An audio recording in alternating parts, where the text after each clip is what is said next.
Malaki ng tsansa mo kay Emma, boss. Si Emma, wala nang kainte-interes kay Danilo. Ang mahalaga na lang sa kanya, mabawi si Muki.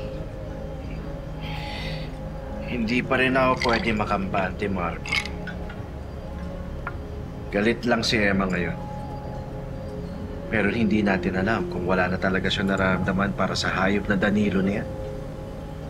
Ang tingin ko naman kay Emma, hindi siya yung tipong babaeng martir. Tsaka isa pa, pinagpalit siya ni Danilo kay Jade. Hindi rin. 20 years sila nagsama.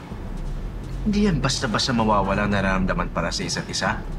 Tandaan mo isang masinsinan na usapan lang. Maaring magkalinawan sila. Magkaayos. Oh, di ba? Sa bagay, boss. Ano nang gagawin mo?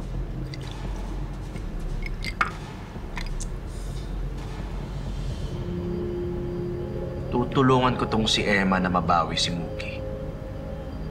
Pero sisiguraduhin ko na hindi na sila mag-uusap ng Danilo na yun. Boss, mukhang tinamaan na talaga kay Emma.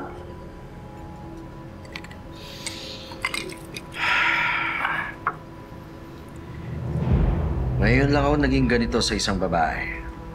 Oras na makuha na niya si Muki. Ako nang papalit kay Danilo sa buhay nila. Boss, magtapat ka na muna kaya kay Emma. Kasi tulong ka ng tulong.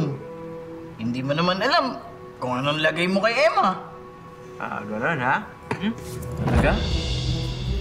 Ina-underestimate mo ba ako? Sa tingin mo hindi ko kaya makuha si Emma? Hindi naman, boss. Naman. Ka. Umalis ka na nga. Sira mo gabi ko eh. Huwag kang uminom, akin yan.